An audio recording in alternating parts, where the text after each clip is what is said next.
South ఇండియాలోనే అతి తక్కువ ధరలకి రత్నాలనందించే ఏకైక సంస్థ 6JVR.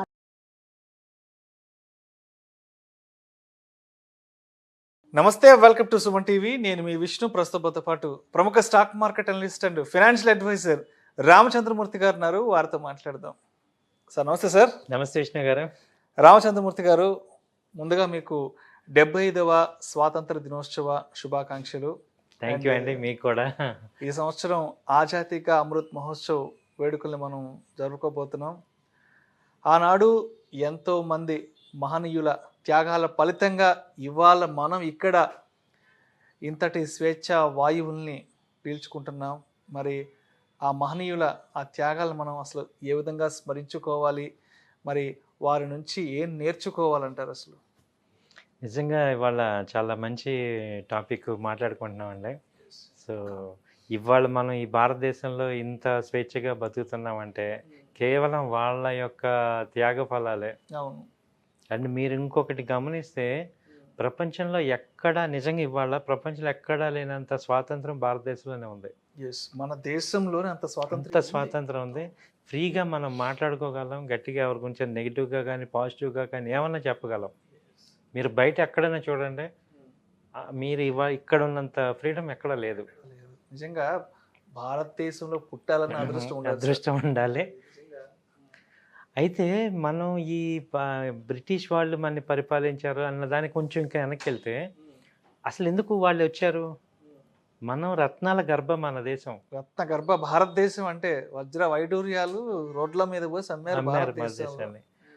అంటే అంత ఉచ్చ స్థితిలో ఉన్నాం మనం.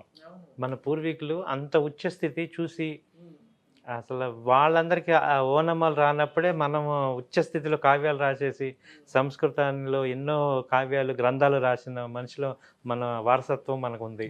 అవును. దానివల్ల వాళ్ళు ఇంత ఉంది అని సంపదని దీన్ని కొల్లకూడదామని చెప్పేసి ఫస్ట్ ఆ ఇబ్రహీం లోడి ముస్లిమ్స్ వీళ్ళు కూడా దండయాత్రలు చేసి ఒక 20 సార్లు ఓడిపోయి మళ్ళీ వచ్చినప్పుడల్లా తీసుకొని, అంటే మనకి అంత సంపదని మనకి ఉండేది. అవును, ఈ భారతదేశంలో ఉండేది. అయితే ఏంటంటే మనకి అలాంటి సంపదని చాలా కోల్పోయాం. అలాగే మానసికంగా ఎంతో మంది నష్టపోయాం. ఈ 300 సంవత్సరాల బ్రిటిష్ పాలన అంటే మామూలుగా విషయం కాదు. సో ఎంతో మంది నిజంగా వాళ్ళ జీవితాలు అర్పించేసి మనకి ఇచ్చారు. కాబట్టి ఈ స్వాతంత్రాన్ని మనం చాలా స్మాల్ థింగ్ కాదు, ఇది మనం గుర్తుపెట్టుకోవాల్సింది. ఇది 100 సంవత్సరాల పాటు కొన్ని లక్షల మంది వాళ్ళ ప్రాణాలను త్యాగం చేసి ఇవాళ మన భూమిని, మన నేలను మనకు అందించి వెళ్ళారు.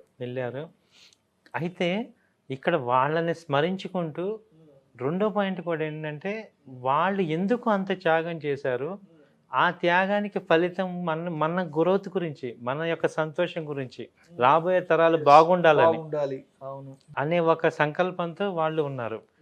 ఇప్పుడు మనం కూడా ఏం చేయాలి, మనం వాళ్ళని స్మరించుకోవటం ఎంత ఇంపార్టెంటో మనం కూడా కొనసాగించాలి. అలాగే మన రాబోయే తరాలకు కూడా మనం ఆ వారసత్వం అందించాలి. అది మన యొక్క బాధ్యత. అంటే మనం ఎలా ఉండాలంటే చాలా సుఖ సంతోషాలతో ఉండాలి. మనం ఐకమత్యంతో మెయిన్ ఇక్కడ ఏంటంటే ఎందుకు సాధించగలిగామంటే ఈ ఒక్క ఐకమత్యం అనే భావనే. అంతకుముందు ఏంటంటే ఇండియా మొత్తం ఈ రాజ్యాలకు విడిపోయి ఉండేది. ఒకరికొకళ్ళు ఏమయ్యారంటే శత్రువులుగా ఉండేవాళ్ళు. ఈ బ్రిటిష్ వాళ్ళు వచ్చిన తర్వాత మనకు వచ్చిన మెయిన్ ఉపకారం ఏం చేశారంటే మనలో మన ఐకమత్యాన్ని ప్రబోధించారు. మనం అందరం ఒక దగ్గరికి రావాలి, ఒక తాటికి చేరుకోవాలి. ఈ పండగలు కూడా ఈ మధ్య కాలంలోనే వాళ్ళ టైంలోనే మన యొక్క స్వాతంత్ర వీరులు కలవటానికి అని చెప్పి ఈ పండగలన్నీ తీసుకొచ్చారు. ఈ ఈవెంట్స్ అన్ని తీసుకొచ్చారు. వాళ్ళందరూ తీసుకురావాలి, అందరూ మాట్లాడుకునే ఒక సందర్భాన్ని కల్పించాలనే ఉద్దేశంతోనే ఈ గణపతి నవరాత్రులని, దుర్గా నవరాత్రులని అది వరకు ఎవరిని కలవనిచ్చేవాళ్ళు కాదు. ఇవన్నీ వీళ్ళు తయారు చేయటం వల్ల మనందరం కలవటం, సంతోషం అవటం ఇవన్నీ జరిగాయి. సో ఇప్పుడు ఆ స్వాతంత్రాన్ని మనం ఇలా కాపాడుకోవటం అనేది ఈ యొక్క ఐకమత్యం ద్వారా మనకి ఎక్కువగా మెయిన్ యూనిటీగా ఉండటం వల్ల వచ్చింది ఇది.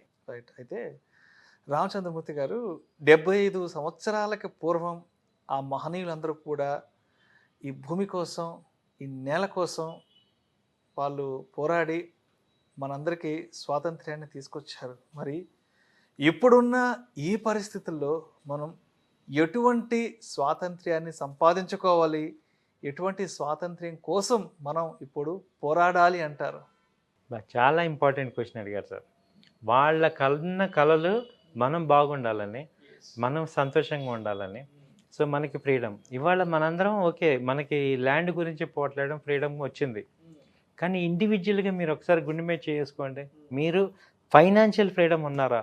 ఇక్కడ కావాల్సింది ఇవాళ ప్రతి మనిషికి ఫైనాన్షియల్ ఫ్రీడమ్ అనే ఉందా? ఇవాళ మనం పోరాడాల్సిందంతా కూడా ఈ ఫైనాన్షియల్ ఫ్రీడమ్ గురించే. ఆర్థిక స్వాతంత్ర్యం లేదంటే ఆర్థిక స్వేచ్ఛ కోసం ఓకే. ఈ ఆర్థిక స్వేచ్ఛ ఏమవుతుందంటే అసలు మనము అసలు ఎవరిని చూసినా కానీ వాళ్ళు ఎంత సంపాదించినా నెలకు ₹1,00,000 వచ్చినా కూడా టెన్షన్గానే ఉన్నారు. అవును. ఆయన ఒక్కళ్ళిద్దరు పిల్లలు పెంచడానికి కింద మీద అయిపోతున్నారు. అదే మన పేరెంట్స్ వాళ్ళ పేరెంట్స్ చూసుకుంటే వాళ్ళకు వచ్చే శాలరీలో 10 మందిని 15 మందిని పోషించారు.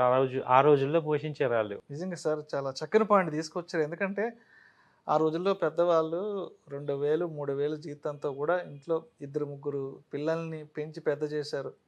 ఇవాళ నెలకి 1,00,000 2 లక్షలు వస్తున్న సంవత్సరానికి 20-30 లక్షల రూపాయల భారీ ప్యాకేజీలు తీసుకుంటున్నా సరే ఒక బిడ్డని చూడలేము, సాకడానికి, ఒక బిడ్డని పైకి తీసుకురావడానికి కూడా ఇవాళ ఆలోచిస్తున్నారు.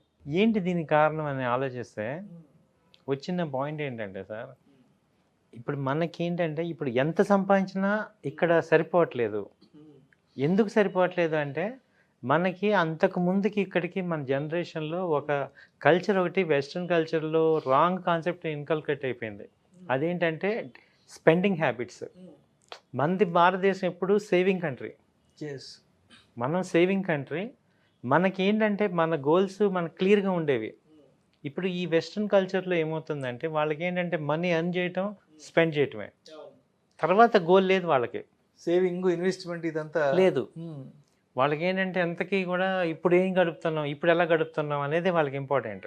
ఏదో ఈ క్షణంలోనే ఎంజాయ్ చేసేయాలి, ఇప్పుడు ఎలా గడుపుతున్నాం. మనకి భారతదేశంలో మనకేంటంటే మీరు ఏ పండుగ చేసుకోండి, ఏ వ్రతం చేసుకోండి, మనకి అందులో ఒక ఫస్ట్ పాయింటే చెప్తారు ఎందుకు చేసుకుంటున్నాం అని. దానిలో మనకి 4 పాయింట్స్ క్లియర్గా చెప్పేస్తున్నారు. ధర్మ, అర్థ, కామ, మోక్ష. ఈ 4 మీకు అర్థమైతే మన భారతదేశ ఫిలాసఫీ అర్థమైపోద్ది. మనం దాని తగ్గట్టుగా ఉంటాం. మన ధర్మం ఏంటో మనకు బాధపడుతుంది. ఇప్పుడు మీరేంటి ధర్మంగా ఏదైనా సంపాదించండి, ముందు ధర్మంగా ఉండాలి. దాంతో అర్థం అంటే డబ్బు సంపాదించుకోండి, దాంతో మీ కోరికలు తీర్చుకోండి. కామాలంటే కోరికలు, ఏ కోరికైనా పాజిటివ్. కోరికలు తీర్చుకోవటంతో ఎండ్ అయిపోవాలా.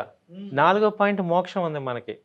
వాళ్ళకి లేనిది మనకున్నది ఏంటంటే మోక్షం అనేది మనకు ఒకటి ఉంది. అంటే మనకి భగవంతుడు ఉన్నాడు, మనం ఆత్మ, మనం పరమాత్మలో కలవటం, ఈ డెత్, ఇవన్నీ తోటి వారికి హెల్ప్ చేయటం. మన కాన్సెప్ట్ అతిథి దేవోభవ అనేది మన కాన్సెప్ట్. అవునవును. అంటే మనం ఎవరికైనా వచ్చిన వాళ్ళకి భోజనం పెట్టి పంపించాలి. అంతకుముందు ఇది చాలా ఉండేది. అతిథి రాకుండా భోజనం చేసేవాళ్ళు కాదు. ఇప్పుడు నీకు ఎవరికైనా పెట్టాలంటే నీ దగ్గర ఉండాలి కదా. సో అంతకుముందు అలా ఉండేది. మనకంతా కూడా సేవింగ్ కంట్రీ ఇది. ఇప్పుడు ఏమైందంటే స్పెండింగ్ కంట్రీ అయిపోయింది. అంటే ఒక కారు కొంటే ఇప్పుడు అది సరిపోవట్లేదు, మళ్ళీ ఇంకో కారు, పెద్ద కారు కావాల్సి వచ్చింది. అంటే ఇవన్నీ కూడా ఈ డెట్స్ తీసుకోవటం అనేది అలవాటు అయిపోయి, ఎప్పుడైతే మీరు డెట్స్లో ఉంటారో, అప్పులో ఉంటామో, ఆ అప్పులు ఇవ్వటం అలవాటు అయిపోవటం, అది తీసుకోవటం వల్ల ఏమవుతుందంటే మీరు మొత్తం స్లావరీ అయిపోయింది. అయితే మీరు ఇప్పుడు ఈ మాట చెప్తున్నారు కాబట్టి చాలామందికి చెప్తుంటాం, అరే సంపాదించుకునేది కొంత దాచిపెట్టుకో, ఏదైనా సేవింగ్స్ చేసుకోరా అంటే, సంపాదించేది ఎంజాయ్ చేయడానికి, సంపాదించేది ఖర్చు పెట్టడానికి అంటారు కదా. సంపాదించేది ఖర్చు పెట్టడానికా లేదంటే దాచిపెట్టుకొని బాగుపడడానికి అంటారా? ఇది చాలా పాయింట్ సార్, ఇంపార్టెంట్ పాయింట్. మనం సంపాదించేది డబ్బు చాలా ఇంపార్టెంట్. మనం సంపాదించేది దేనికంటే మనం ఆనందంగా ఉండటానికి. ఆనందం ఎక్కడుంది అది ఫస్ట్ అర్థం చేసుకుంటే, ఆనందం ఎక్కడుందంటే ఆనందం స్పెండింగ్లో లేదు, ఆ డబ్బుని మన వాళ్ళతో గడపటంలో ఉంది. ఇప్పుడు తల్లిదండ్రులతో కానీ, భార్య పిల్లలతో కానీ ఇవాళ గడిపే వాళ్ళు తక్కువైపోతున్నాం. ఇప్పుడు నువ్వు డబ్బు సంపాదిస్తున్నావు దేనికోసం? ఇంట్లో ఎన్విరాన్మెంట్ సరిగ్గా ఉండదు. ఇప్పుడు పేరెంట్స్ ఓల్డ్ ఏజ్ హోమ్లో ఉంటాం, పిల్లలు ఏమో హాస్టల్లో ఉంటారు, లక్షలు సంపాదిస్తున్నాం. ఇప్పుడు ఎప్పుడు పరిగెడుతూ ఉంటున్నాం. ఇప్పుడు ఆ హాస్టల్ బిల్స్ అంత అయిపోతుంటే ఇటేమో ఓల్డ్ ఏజ్ హోమ్స్ అవుతాయి. ఇంటికి వస్తే మాట్లాడే వాళ్ళు ఉంటారు. ఈ యొక్క దీనివల్ల ఇంకొక నెగిటివ్ థాట్ ఏమొస్తుందంటే డిప్రెషన్స్ వచ్చేస్తున్నాయి. ఏమాత్రం అటు ఇటైనా సూసైడ్ చేసేసుకుంటున్నాం. మొన్న మీరు చూస్తుంటారు చాలా మంది సెలబ్రిటీస్ కానీ జరుగుతున్నాయి. చాలా మంది ఎందుకు అవుతున్నాం మానసిక స్థైర్యాన్ని కోల్పోతున్నాం. చిన్న చిన్న ఎమోషన్స్ కి ఆత్మహత్య అది అయిపోతున్నాయి. లేదంటే ఏమవుతున్నారు, పిల్లలందరూ కూడా రాంగ్ ట్రాక్లోకి వెళ్ళిపోతున్నారు. ఈ లవ్స్ అని ఇవన్నీ ఇలా రాంగ్ ట్రాక్లోకి ఎందుకంటే పెద్దవాళ్ళు ఇంట్లో లేకపోవటం వల్ల, పట్టించుకునే వాళ్ళు లేకపోవటం వల్ల ఇబ్బంది అయిపోతారు. మళ్ళీ ఇప్పుడు మన భారతదేశంలో ఇవన్నీ నెగిటివ్లు అయినా కానీ నాకేమనిపిస్తుంది అంటే ఒక పాజిటివ్ ఏంటంటే మనకున్న కర్మభూమిలో ఉన్న అడ్వాంటేజ్. ఇప్పుడు ఒక షర్ట్ ఉంది సార్, మనం షర్ట్ వేసుకున్నాం, దానికి డస్ట్ అంటింది అనుకోండి, ఒకసారి దులపంగానే ఎలా అయితే పోతుందో మన భారతదేశంలో ప్రతి మనిషికి కూడా ఏదో ఒక ఏజ్లో ఎవరో ఒకళ్ళు మాటలు వింటమో వాటి ద్వారా ఏమవుతామంటే మళ్ళీ ఒకసారి ఆయన దులుపుకుంటే డస్ట్ అంతా పోయి మళ్ళీ నార్మల్ అవటమే. అంటే ఇక్కడ అంతా సెట్ చేసి ఉంది ప్రిన్సిపల్. నువ్వు 20 ఏళ్లలో ఎగురుతావు, 30 కల్లా నార్మల్ అయిపోవాలి. అవ్వలేదు, లేకపోతే 35 కన్నా అవ్వాల్సిందే. సో ఎప్పుడో ఒక టైంలో మనకున్న అడ్వాంటేజ్ అది రియలైజ్ అవుతాం. సో అందుకని ఏంటంటే నేను ఈ స్పెండింగ్ ఇవ్వాలి అన్న మనిషే మళ్ళీ ఒక 5 సంవత్సరాలు పోయాక అర్థమయ్యి ఇది స్పెండింగ్ ఓవర్ అయిపోయింది మనకి కాదని. ఇక తెలుసుకొని లేని వాళ్ళు ఇక ఎక్స్ట్రీమ్ కేసెస్. సో ఇప్పుడు ఈ ఫైనాన్షియల్ ఫ్రీడమ్ అనే టాపిక్ వచ్చింది కాబట్టి ఇప్పుడు చెప్పటం ఈజీ, చేయటం ఏంటి అసలు ఫైనాన్షియల్ ఫ్రీడమ్ అసలు అంటే ఫైనాన్షియల్ ఫ్రీడమ్ అంటే ఏంటంటే దీనిలో 3 పాయింట్లు ఉన్నాయి సార్. ఒక్కటి ఏంటంటే everyone is working for money. అవును, అందరం డబ్బు కోసం పని చేస్తున్నాం. ఏ పనైనా చేయండి, ఆ డబ్బు కోసమే మనం ఇంట్లో విదేశాలకు వెళ్తున్నారు, పిల్లల్ని వదిలేసి వెళ్ళే వాళ్ళు ఉన్నారు, లేకపోతే వేరే ఊళ్ళకి వెళ్ళే వాళ్ళు ఉన్నారు, ఇంట్లో వేరే చోటకి వెళ్ళి అందరం డబ్బు కోసమే పనిచేస్తున్నాం. రెండో పాయింట్ ఏంటంటే no work no money, no pain no gain లాగా. నో పెయిన్ నో గెయిన్ అంటే no work no money. Suppose నీకు ఏదైనా యాక్సిడెంట్ అయింది, ఎవరు ఇవ్వలేరు, ఎవరు. అలాగే మీకు ఏదైనా ప్రాబ్లం వచ్చి ఆగారు, మీరు వర్క్ చేయలేదు, డబ్బు రాదు. ఇప్పుడు మూడో పాయింట్ ఏంటంటే your money has to work for you. అంటే మన డబ్బు మన కోసం పని చేయాలి, అప్పుడే నీకు ఫైనాన్షియల్ ఫ్రీడమ్ వచ్చినట్టు. Okay okay. ఇప్పుడు నేను ప్రతి వాళ్ళు ఏమనుకుంటున్నాను, నేను సంపాదిస్తున్నా కదా నాకు ఫైనాన్షియల్ ఫ్రీడమ్ వచ్చిందంటే రాలేదు. మీ మనీ మీకు ఎర్నింగ్ ఇస్తున్నప్పుడే మీరు ఫైనాన్షియల్గా ఫ్రీ అయినట్టు. సో ఈ మూడో థాట్ని మనీ ఏం చెప్తుందంటే మనకి, if you save me today I will save you tomorrow. So కాబట్టి ఏంటంటే ఈ మూడో పాయింట్ని ఎంత ఫాస్ట్గా అందరం అర్థం చేసుకుంటాము అంటే ఒక 20 ఏళ్ళ మనిషి, ఒక 25 ఏళ్ళ మనిషి జాబ్లోకి వచ్చాక ఆయన ఒక 10 years 15 years వర్క్ చేసుకుంటూ వెళ్ళి కొంత ఇన్వెస్ట్ చేసుకుంటూ వెళ్తే 30 45 40 కల్లా ఆ మనీ నీకు వర్క్ చేయాలి. మీరు చెప్పిన ఈ మాట వింటుంటే నాకు ఇంకొక మంచి మాట గుర్తొస్తుంది. ధర్మో రక్షిత రక్షిత. మనం ధర్మాన్ని కాపాడితే ఆ ధర్మమే మనల్ని కాపాడుతుంది. ఆ మాట ఆ మంచి మాట గుర్తొస్తుంది మీ మాటల్లో. అవునండి, ఆ ధర్మానికి ఈ డబ్బుకి లింక్ ఉంది. సో ఇవాళ డబ్బుని నువ్వు కాపాడితే రేపు ఆ డబ్బు నిన్ను కాపాడుతుంది. ఈ మాట నేను ఎప్పటి నుంచో చెప్దాం అనుకున్నాను, ఇది ఒక అవకాశంగా తీసుకొని అందరికి చెప్తున్నాం. సో స్పెండింగ్ చేయటం అనేది ఒక స్టేజ్లో ఓకే, కానీ ఒక స్టేజ్కి వచ్చాక మీకు ఫైనాన్షియల్ క్రైసిస్ ఇవాళ చాలా ఎక్కువగా ఉంటాయి. కాబట్టి మీరు చూడండి, ఏ సూసైడ్ తీసుకున్నా వెనకాల ఫైనాన్షియల్ బ్యాక్గ్రౌండ్ ఆబ్వియస్గా దానికి సంబంధించిన ఇబ్బందులే ఉంటాయి.